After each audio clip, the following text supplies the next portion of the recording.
Good morning, happy Memorial Day weekend, boys and girls. It's time for the low budget bass shootout V2 wrap up video.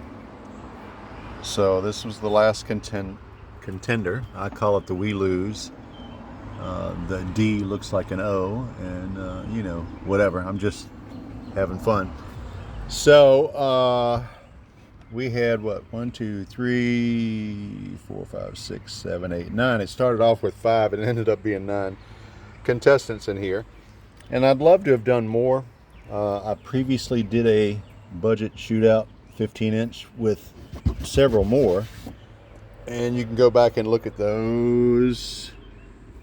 I don't know if it'll be in shorts. Definitely the preview, the whatever you call it, and the wrap-up video for that is under my videos. And if you go into whatever, Slick Willie Budget King, I don't know if you do that, you hit community, I don't know how you get to that, not being me. But I've got each one of the subs in this one and each one of the scores for the low and the high meter reading. So that's in there, and hoping that you're a member on Bassheads on a Low Budget. The post is in here. If you go to the top of the group and type my name or hashtag LBB Shootout V2, it should pull this post up, and that basically same thing, a little bit of commentary, but all the subs and the scores. So this is the, and I'm going to take a picture of this and post it as well and add it to, let's see, where's our featured section in the group, and that's where you find the waffles, which we got some slots still available on that current waffle with the 15-inch subs. And where is the budget amp list, the budget 4-channel list? There, the quick reference of different subs that have been tested. So that's where this picture will go into this post. And so here we are, DS18 Gen XX, the audio pipe BDD2, which that's on Audio Pipe's website. I don't think that's for sale except on their website. That's supposed to be a dealer sub. The CT Bio 15, the Comp VX kicker, the Audio Pipe BDC1. This MTX TX6 I found that on eBay, and evidently it was an Australian model, not made here in the States, nor not available here in the States. And I was intrigued and just wanted to try it. Black Diamond T15, you don't see much Black Diamond anymore. It got a little hot and then it cooled off, and I think the pricing was part of that, and obviously by the score of 3 and 3 for versatility, precision, maybe the performance is what tapered them off. Then the Kicker Comp R and the We Lose 2400 watt We Lose. And I added that one at the end because there was a couple of guys I saw that were ranting and raving how awesome they were. They're great, they're awesome, you got to try this. This is the best thing since sliced bread. So I said, well, it's $132 on Amazon plus tax, $140 on Amazon.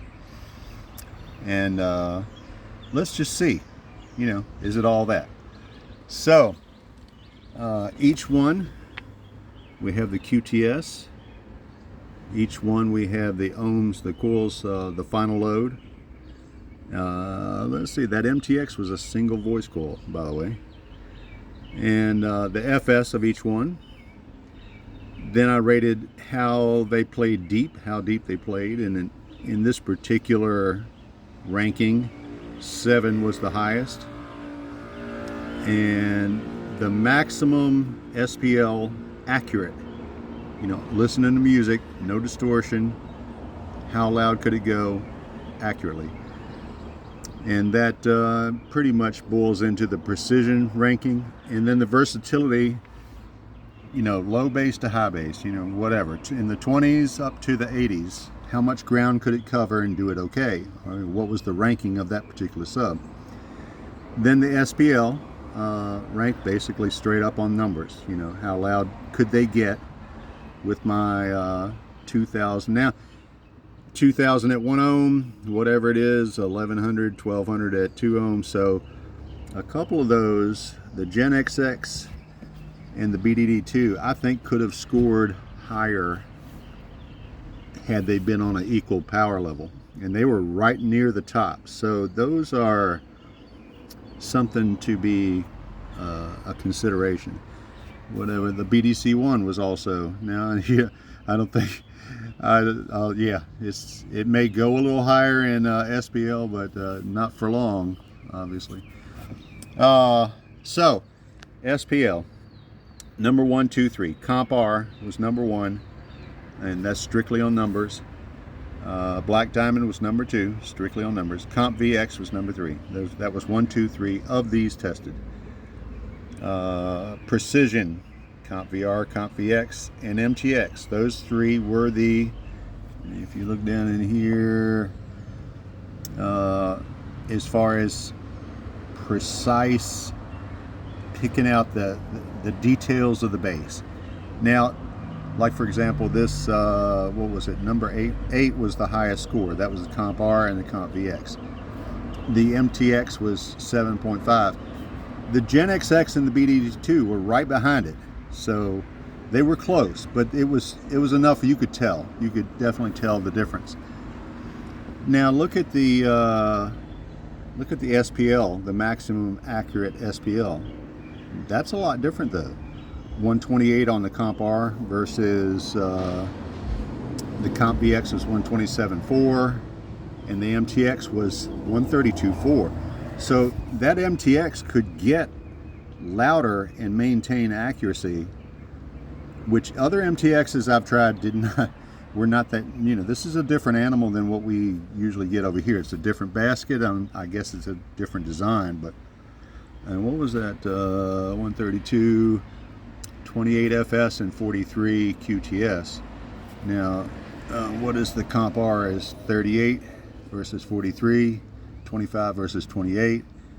Where's the VX? VX FS is 22 and 0.24. So I don't know what the bearing is on that, but that's the result. And then value is, bang for the buck. The CT Bio 15 did decent. I would call that, middle of the road, but it's $100. And if you're looking for, hey, I want to get a cheap 15 and have it be, maybe not the breakout windshields, but good bass for cheap money, that's probably going to be it. The BDC1 was a hair louder, but it also lost on versatility and just a little bit in precision. So, that's a tough call. And then the BD2, that would be on sale.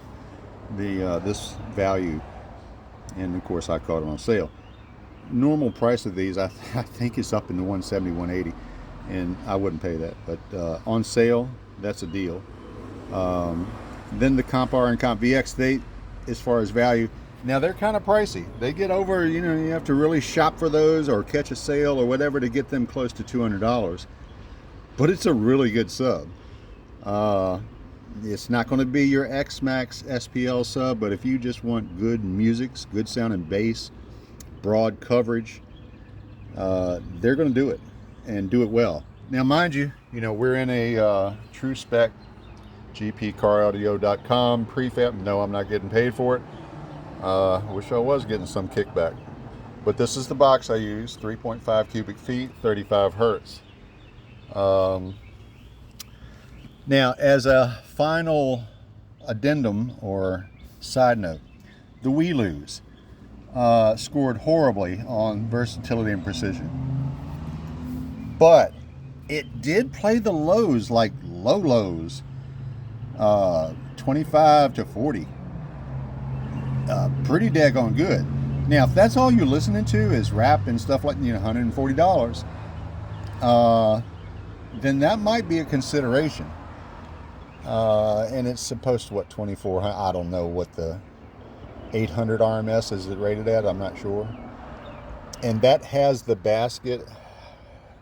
It's a pretty healthy basket. I can't remember right off the top of my head. I don't have a picture handy, but it's a pretty healthy basket, and you know, relatively healthy motor. 275. It might be I think it's a 275 coil. I can't remember. 800 RMS.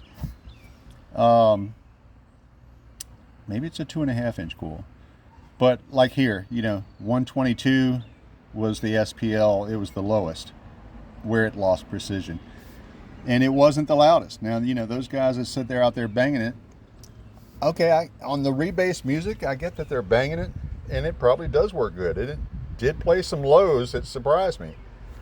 But once you got above 40, it fell on its face. There was no versatility, no precision to it. So just keep that in mind if you choose to select that sub. So that's it for the, this is, what are we, Memorial Day weekend, May 25th, 2024.